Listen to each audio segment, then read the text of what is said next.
Hello दोस्तों, आपका स्वागत है एक और नई वीडियो में। मैं हूं अभिषेक। आप देख रहे हैं ऑसम नाइट राइड्स।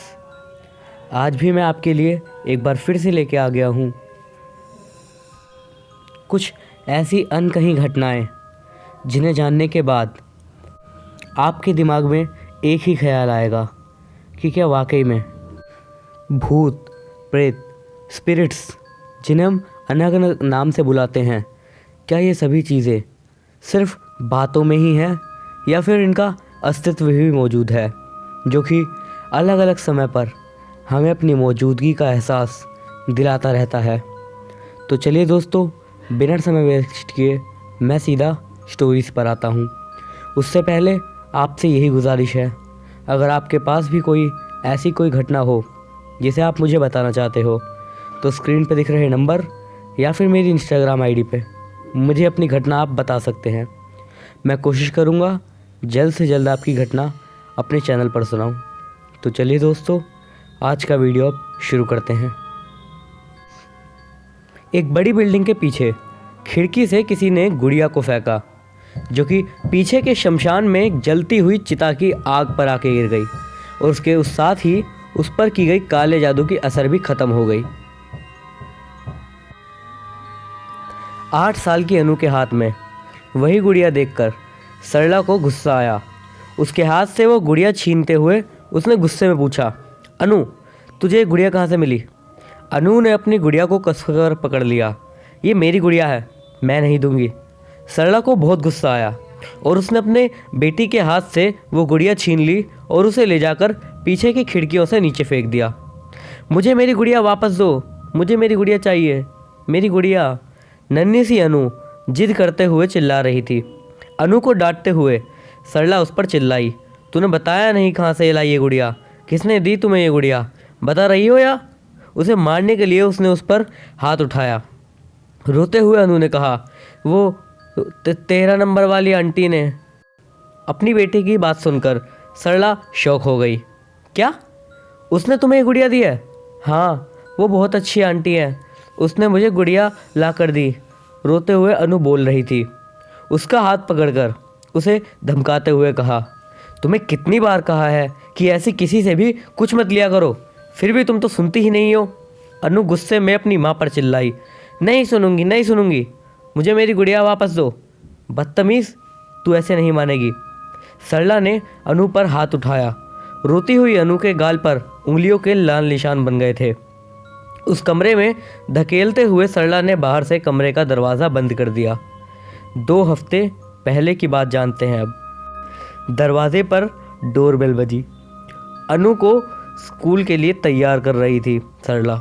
सरला ने दौड़ते हुए जाकर दरवाज़ा खोला तो सामने खुलो बाली वाली एक खूबसूरत औरत अपनी हल्की मुस्कान दिए काली साड़ी में बाहर खड़ी थी।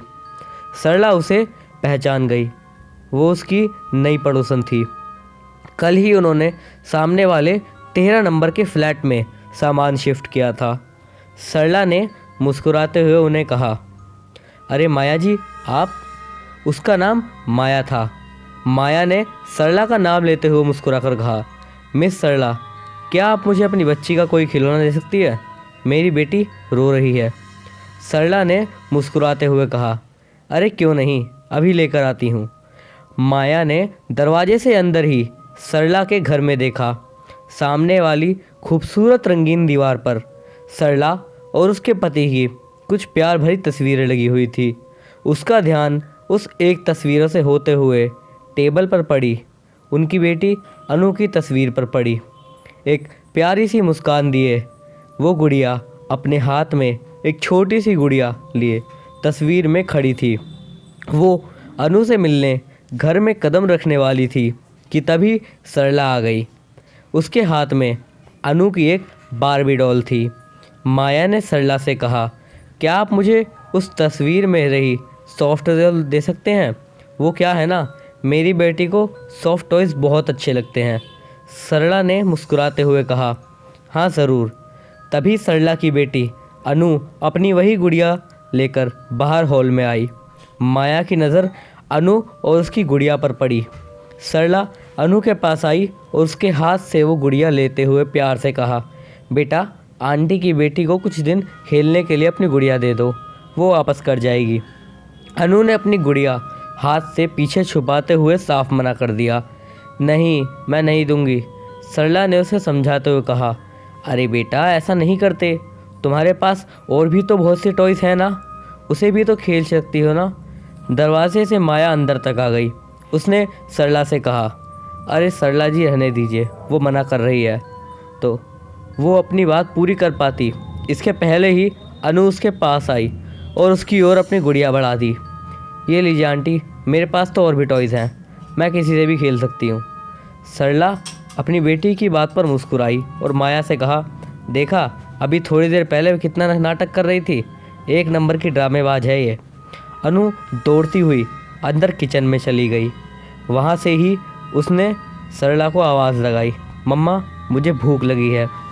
माया ने सरला के सामने हल्की सी मुस्कान दी और कहा, सरला जी, मैं अपने घर निकलती हूँ। फिर हाथ में रही गुड़िया को देखकर कहा, आपकी बेटी की ये गुड़िया शाम को वापस कर दूँगी। सरला ने कहा, कोई जल्दी नहीं है, अनु के पास बहुत खिलौने हैं। फिर से अनु ने सरला को आवाज़ लगाई, मम्मा, जल्दी आओ। अरे आती हूँ, 1 मिनट रुको। और माया के सामने मुस्कुराते हुए कहा, ये लड़की भी ना, आप बैठिए, मैं अभी आती हूँ। माया ने कहा, नहीं, मुझे अभी निकलना होगा, मेरी बेटी मेरा इंतज़ार कर रही होगी। ठीक है। माया के जाते ही सरला ने दरवाज़ा बंद कर दिया और किचन की ओर चल पड़ी। इधर दरवाजे की उस पर खड़ी माया अनु की गुड़िया को देख रही थी।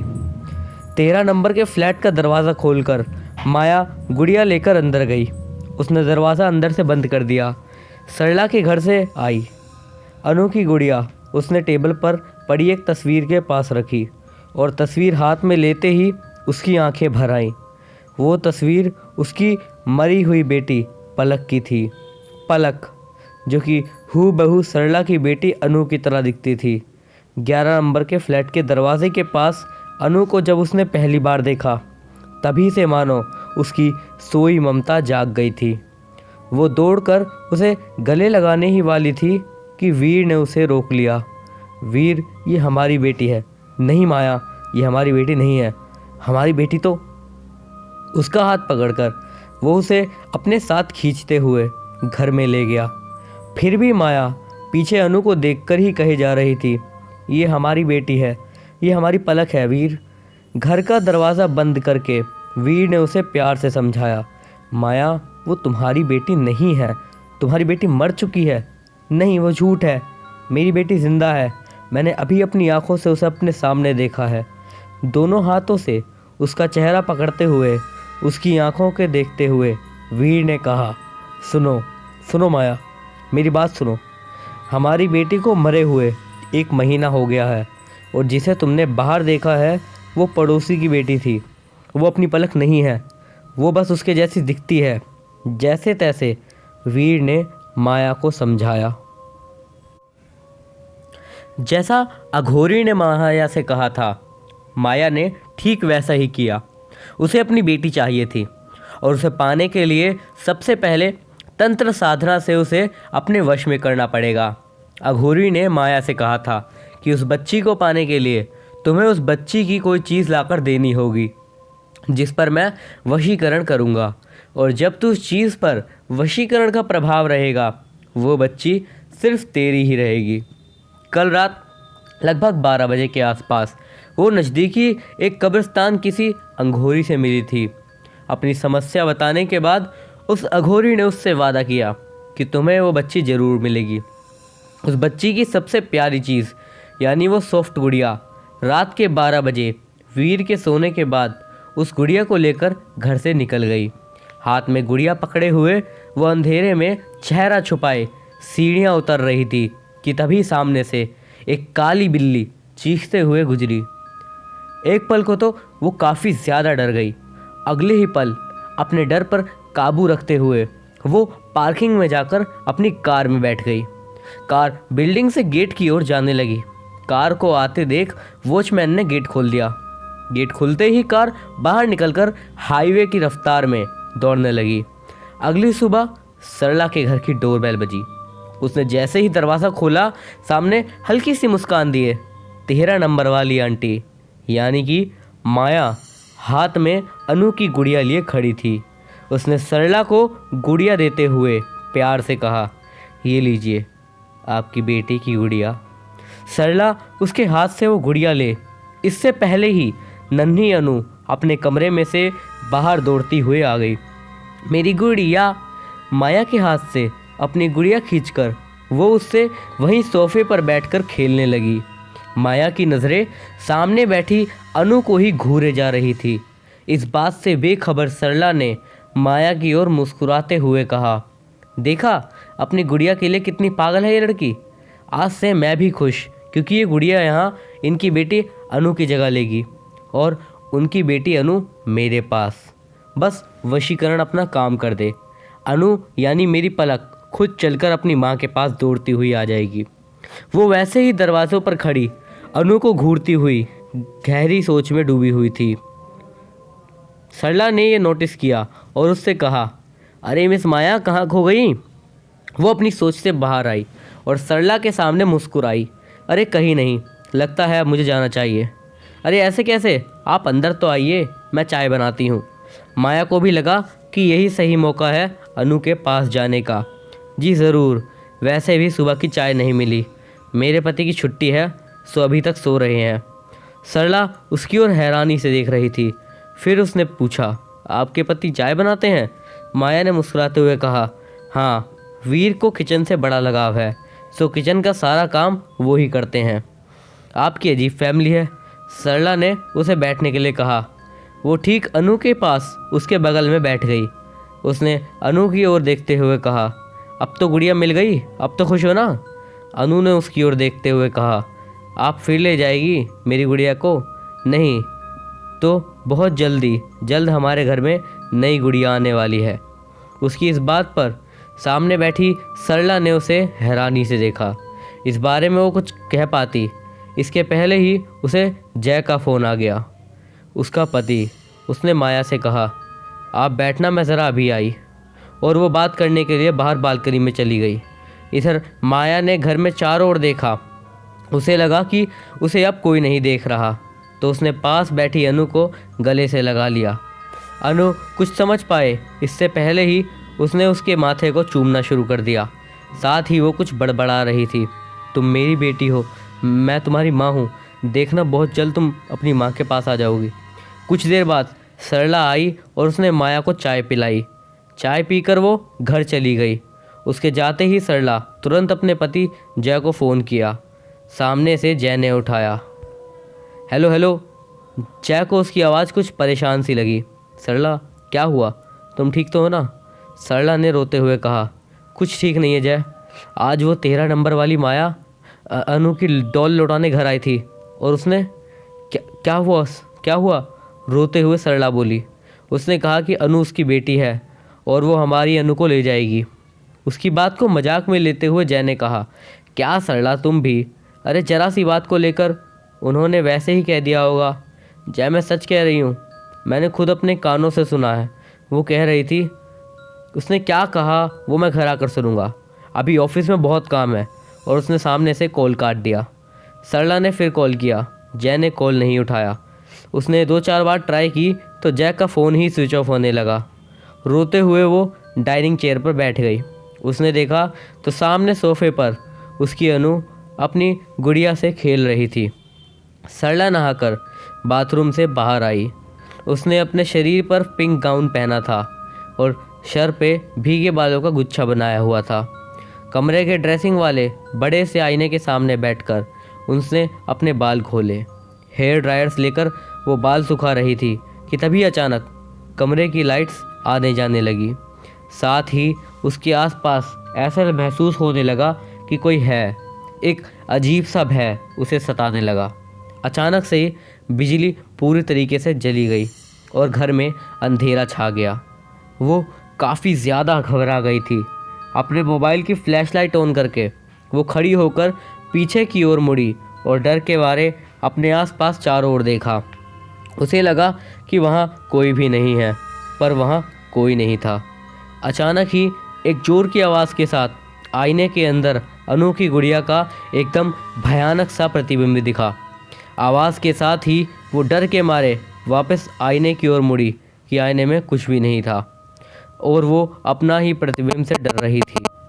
ये सब क्या हो रहा था वो कुछ समझ पाती इसके पहले से ही अनु की हंसने की तेज़ आवाज़ सुनाई दी। वो एकदम से डर गई क्योंकि अनु की वो नर्सरी में छोड़कर आई थी। फिर कमरे में अनु डर के मारे कांपती हुई वो धीरे धीरे कमरे से बाहर हॉल में आई।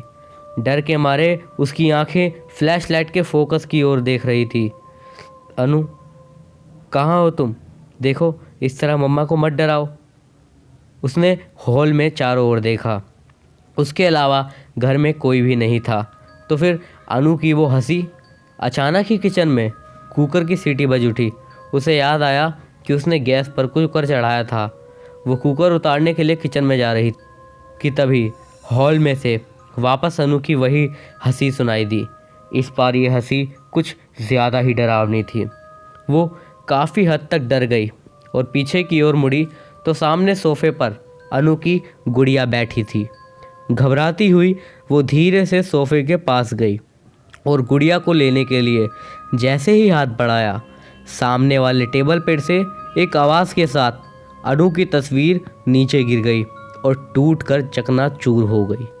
उसने जाकर नीचे बैठते हुए उस टूटी बिखरी तस्वीर को हाथ में लिया कि तभी उसका ध्यान सामने सोफे पर बैठी उसकी गुड़िया की ओर गया। उसका सफ़ेद सा खूबसूरत चेहरा धीरे धीरे एकदम से काला और काफ़ी हद तक डरावना सा हो गया था और उसमें से एक ही आवाज़ आई, मम्मा। वो उसकी बेटी अनु की आवाज़ थी। ये सब देखकर सरला डर के मारे पीछे खिसक गई। वो ज़ोर से चिल्लाई, नहीं, कि तभी उसकी आंखें खुल गई। उसने घड़ी की ओर देखा तो दोपहर के 2 बजे थे। अनु को देखने के लिए वो बाहर हॉल में आई तो वहाँ अनु नहीं थी। उसने बाहर बालकनी में जाकर देखा तो नीचे गार्डन में अनु अपने दोस्तों के साथ खेल रही थी। बालकनी से हॉल में आई कि तभी उसका ध्यान टेबल के पास गिरी अनु की तस्वीर पर गया। वो तस्वीर ठीक वैसे ही गिरी हुई थी जैसा कुछ देर पहले उसने अपने सपने में देखा था। उसने जाकर उस तस्वीर को उठाया कि सामने सोफे पर बैठी अनु की गुड़िया की वास्तविक हंसी उसे सुनाई दी। अचानक से बिजली भी चली गई और डर के मारे वो चीख पड़ी। सब कुछ ठीक वैसा ही हो रहा था जैसा कि उसने अपने सपने में देखा था। वो डर गई। उसने जैक को फिर से कॉल किया पर इस बार भी उसका फ़ोन बद्दा रहा था। उसने जाकर उस गुड़िया को उठाया और उसे ले जाकर अलमारी में रखने के लिए कमरे में जा रही थी कि तभी उसे अपने पीछे किसी बूंद के गिरने की अनुभूति हुई। डर के मारे वो अचानक ही पीछे की ओर मुड़ी कि तभी लाइट्स आ गई और उसने देखा कि सोफे से लेकर वो जहाँ खड़ी थी वहाँ तक खून की बूंदें पड़ी हुई थी। उसने उस गुड़िया को हाथ से सामने उठाकर देखा तो वो खून उस गुड़िया के मुंह से निकल रहा था। इतना भयानक दृश्य देखकर उसकी हालत ख़राब हो गई थी। गुड़िया को लेकर वो अपने कमरे की ओर दौड़ी और कमरे के पीछे वाली खिड़की से उसने उस गुड़िया को नीचे फेंक दिया। डर के मारे उसने अंदर से खिड़की बंद की। बिल्डिंग के पीछे एक बहुत पुराना शमशान था और वो गुड़िया एक जलती हुई चिता के ऊपर उल्टी पड़ी थी कि अचानक ही डोरबेल बजी। उसने जाकर देखा तो सामने अनु वही गुड़िया लिए खड़ी थी। उसे धमकाते हुए उसने उससे वो गुड़िया छीनते हुए पूछा, तुम्हें ये गुड़िया किसने दी? अनु ने कहा, वो 13 नंबर वाली आंटी है ना। उसकी बात सुनकर सरला शौक हो गई। 13 नंबर वाली आंटी यानी माया, जो उससे उसकी बच्ची को पाना चाहती है। इस बारे में उसने अपने पति वीर से बात की थी। हमारी बेटी पलक भी हूबहू आपकी बेटी अनु की तरह ही दिखती थी। उसकी मौत के बाद हम लोग यहाँ आ गए और यहाँ माया ने आपकी बेटी अनु को देखा। तब से उस पर कुछ जुनून सा सवार है। उसने आपसे अनु की डॉल मांगी थी। वही डॉल लेकर वो रात के 12 बजे किसी तांत्रिक से मिली थी, वशीकरण के जरिए अनु को पाने के लिए। मैंने उसे रोकने की बहुत कोशिश की पर वो नहीं मानी। उसने अनु को पाने के लिए उस गुड़िया को अपना हथियार बनाया। सरला ने उससे पूछा, क्या इन सबको रोक नहीं सकते हम? मैं अपनी बेटी नहीं खो सकती। वीर ने कहा, रोक सकते हैं। इसके लिए हमें उस गुड़िया को हमेशा के लिए ख़त्म करना होगा। बस यही एक रास्ता है। जिस गुड़िया को उसने फेंक दिया था वही गुड़िया लाकर माया ने उसकी बेटी को वापस कर दी। अपनी बेटी के हाथ से उस गुड़िया को ले जाकर सरला ने एक चिता पर फेंक दिया। इसी के साथ ही गुड़िया पर किया हुआ काला जादू खत्म हो गया और लास्ट बार वीर माया को लेकर उस घर से हमेशा के लिए निकल गया, ताकि दोबारा माया अनु को पाने के लिए कोई ऐसा पागलपन ना करे। दोस्तों, अक्सर कई बार ऐसा होता है कि हम इंसान अपनी मानसिक और दिल की ज़रूरतों को पूरा करने के लिए कुछ गलत रास्तों का प्रयोग कर लेते हैं। लेकिन हमें इस बात का ध्यान रखना चाहिए कि बेशक हमारी मनोस्थिति कैसी भी हो, लेकिन गलत रास्ता गलत ही होता है। इस कहानी से हमें यही पता चला कि किस तरीके से माया ने अपने बेटी के मरने के सच को स्वीकारा ही नहीं और उसने अनु को अपनी बेटी बनाना चाहा। लेकिन अंत क्या हुआ? अंत में वही हुआ जो हमेशा होता है। आखिरकार अच्छाई की ही जीत हुई और अनु को उसकी असली माँ से कोई अलग नहीं कर पाया। इस तरह की घटनाएं हमारे समाज में अक्सर ही देखी जाती हैं। आप सभी से यही गुजारिश है कि आपकी मांगे हो सकता है आपकी ज़रूरतें हों, लेकिन कभी भी सच्चाई से ना मुकरिए। मैं अभिषेक मिलता हूँ आपसे अगली वीडियो में। अगर ये वीडियो आपको अच्छा लगा हो तो उस वीडियो को लाइक ज़रूर कर दीजिएगा और मेरे चैनल को सब्सक्राइब कर दीजिएगा। मैं अभिषेक मिलूँगा आपसे अगली वीडियो में। तब तक के लिए गुड बाय।